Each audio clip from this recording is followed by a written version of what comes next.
আমি ডান দিকে লিখে রেখেছি প্রবলেম 1 a ইকুয়াল 5 1 2 3 অর্থাৎ -3 হলে a ইনভার্স বের করো। এটি 2 সারি 2 কলামের একটা ম্যাট্রিক্স, যার ইনভার্স ম্যাট্রিক্স আমাদের বের করতে হবে। তো শুরুতেই সলিউশনে আমরা কি লিখব? আমরা লিখব দেওয়া আছে, ওকে, কি দেওয়া আছে বলো তো দেখি। দেওয়া আছে a ইকুয়াল আমাদের 5 1 2 -3, এটা হচ্ছে আমাদের দেওয়া আছে। এখান থেকে যদি আমরা কি নির্ণয় করতে চাই, a ইনভার্স নির্ণয় করতে চাই, তাহলে আমাদের লিখতে হবে যে a ইনভার্স ইকুয়াল 1/a এর নির্ণায়ক into ADJOINT adjoint of a। এটা হচ্ছে আমাদের ইনভার্সের সূত্র। তাহলে আমরা যদি ইনভার্স নির্ণয় করতে যাই, তাহলে আমাদের সূত্র বসাতে হবে 1/a এর নির্ণায়ক ইন্টু অ্যাডজয়েন্ট অফ a। তাহলে কি কি দরকার আমাদের? আমাদের a এর নির্ণায়ক দরকার এবং অ্যাডজয়েন্ট অফ a দরকার। তাহলে এখানে আমরা যদি এই মানগুলোকে বের করার জন্য অগ্রসর হই, তাহলে আমাদের শুরুতে কার মান নির্ণয় করতে হবে? এখানে বলো তো দেখি, a এর নির্ণায়ক আগে আমাদের বের করতে হবে। মনে রাখতে হবে এই টান দুইটা হচ্ছে নির্ণায়কের চিহ্ন, অর্থাৎ a এর বামে একটা বার, ডানে একটা বার। তাহলে ইকুয়াল নির্ণায়কের চিহ্ন দিয়ে 5 1 2 -3 লিখতে হবে। 5 1 2 -3, ওকে, আমরা এটা লিখে ফেললাম। লিখে কি করতে হবে আমাদের? এটা নির্ণায়ক করতে হবে। নির্ণায়ক বের করার উপায় হচ্ছে আমরা ইকুয়াল দিয়ে এই কোণাটা আগে গুণ করব। 5 আর -3 গুণ করলে কত হয় বলো তো? 3 5 15, -15, সূত্রের মাইনাস মনে রাখতে হবে। এই কোণাটা গুণ করে এখানে বসানোর আগে সূত্রের একটা মাইনাস দিতে হবে। 2 1 2। আমি আবার বলছি, এই কোণাটাকে বলা হয় প্রধান কর্ণ। এই কর্ণটা গুণ করে বসাতে হবে এখানে। তাহলে 3 আর 5 গুণ করলে 15, মাইনাস আছে, মাইনাস দিতে হবে সামনে, আর সূত্রের মাইনাস দিয়ে 2 1 2 বসাতে হবে। তাহলে কত হলো বলো তো দেখি? -17। তাহলে কি পেলাম আমরা? -15 আর -2 ইকুয়াল -17। মনে রাখতে হবে এই 17 নট ইকুয়াল 0, অর্থাৎ এই 17 0 নয়, অর্থাৎ অশূন্য। যেহেতু একটা মান পেয়েছি, তাই আমরা এটাকে বললাম যে -17 সংখ্যাটা অশূন্য। এখন কথা হচ্ছে, যদি শূন্য আসতো এখানে, তাহলে কি হতো ঘটনাটা? তাহলে কিন্তু আমরা এটার ইনভার্স বের করতে পারতাম না। আমি আবার বলছি যে যদি কোনো ম্যাট্রিক্সের নির্ণায়ক মান 0 আসে, তাহলে সেই ম্যাট্রিক্সের ইনভার্স বের করা সম্ভব নয়। ঠিক আছে? আর যদি অশূন্য আসে, তাহলে কেবল ইনভার্স বের করা সম্ভব। কিসের মান? নির্ণায়কের মান যদি 0 আসে, তাহলে ইনভার্স বের করা যাবে না, আর যদি অশূন্য আসে, তাহলে ইনভার্স বের করা যাবে। তাহলে কি এসেছে? অশূন্য, তাই ইনভার্স বের করা যাবে। এখন আমরা বাকি প্রসেসটা কমপ্লিট করব। তাহলে দেখো, আমরা কিন্তু এইটুকু পেয়ে গিয়েছি। এবারে আমরা কি বের করব? Adjoint of a। এই অ্যাডজয়েন্ট বের করতে গেলে আমাদের কোফ্যাক্টর দরকার, যেটা এখানে নেই। তাহলে কি করতে হবে? অ্যাডজয়েন্ট বের করার জন্য এর পূর্ববর্তী ধাপ, অর্থাৎ কোফ্যাক্টর আমাদের বের করে নিতে হবে। তাই আমরা এখন কোফ্যাক্টর অফ a বের করব। ঠিক আছে? তাহলে আমরা লিখব কোফ্যাক্টর অফ a। ঠিক আছে? আমরা এটা লিখলাম। লিখে আমরা এরকম করে একটা টান দেব। এটা কিন্তু ম্যাট্রিক্সের চিহ্ন হবে, মনে রাখতে হবে। দেখো এখন কার কার কোফ্যাক্টর এখানে বসবে? এই যে 4টা উপাদান আছে, এই 4টা উপাদানের আমরা কোফ্যাক্টর বের করতে চাই। মনে রাখতে হবে প্রত্যেকটা উপাদানের কোফ্যাক্টর আলাদা আলাদা সংখ্যা হবে। 1-এর কোফ্যাক্টর শুরুতে আমরা বের করব। তাহলে দেখো, আমি এই যে উপাদানগুলো আছে এখানে, এই উপাদানগুলোর মধ্যে শুরুতে 5-এর কোফ্যাক্টর বের করব। তো কোফ্যাক্টর বের করার জন্য আমাদের একটা চিহ্ন মনে রাখতে হবে। এই যে 4টা উপাদান আছে, এদের নিজেদের চিহ্ন কিন্তু প্লাস প্লাস প্লাস আর এটা মাইনাস। মনে রাখতে হবে এদের নিজেদের চিহ্ন কি? প্লাস প্লাস প্লাস আর এটা মাইনাস। কিন্তু এদের একটা পজিশনাল সাইন বা অবস্থানগত চিহ্ন আছে। সেগুলো কি?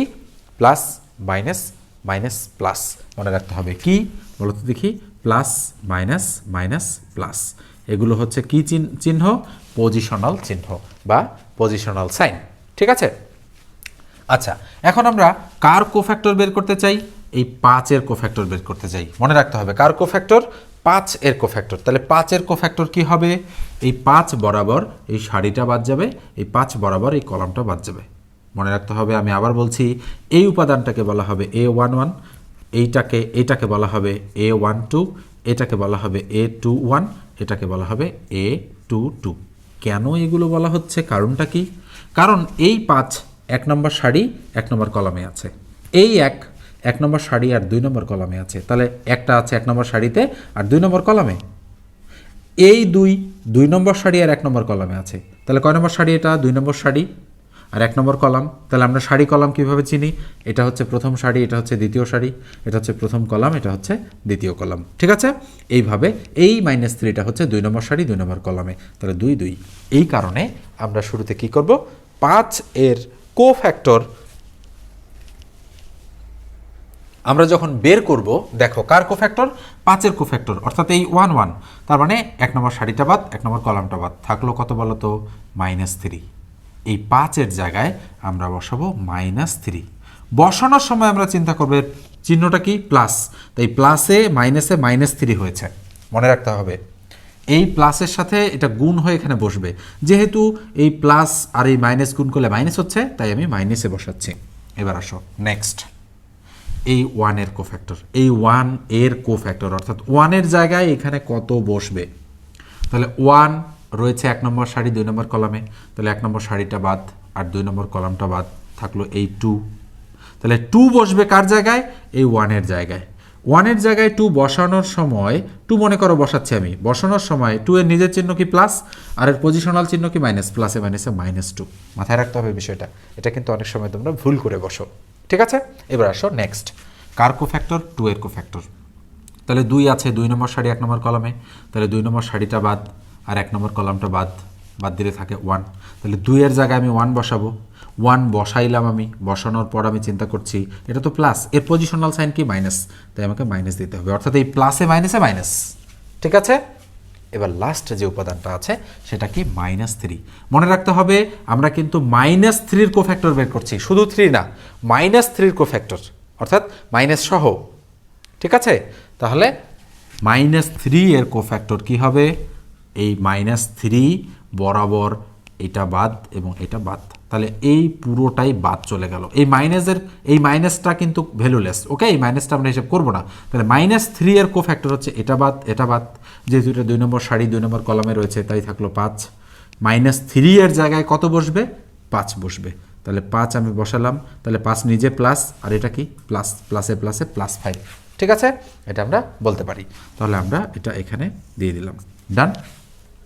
তাহলে এবার কি হবে বলো তো দেখি? আমরা যেহেতু কোফ্যাক্টর বের করে ফেলেছি, এবার আমরা অ্যাডজয়েন্ট বের করব। এবার নিচে আমরা লিখব অ্যাডজয়েন্ট অফ এ। তাহলে লিখব ADJOINT, অ্যাডজয়েন্ট অফ এ। এটাকে আমরা শুধু ADJ দ্বারাও প্রকাশ করতে পারি। তাহলে অ্যাডজয়েন্ট অফ এ কি হবে? এই যে কোফ্যাক্টর ম্যাট্রিক্সের যে সারিটা আছে, এই সারিটাকে আমরা কলাম বানাবো আর এই সারিটাকে আমরা কলাম বানাবো। তাহলে -3 -2, এইদিকে হবে -3 -2, এটা -1 5, এটা এইদিকে আছে, এইদিকে হবে -1 আর হবে 5।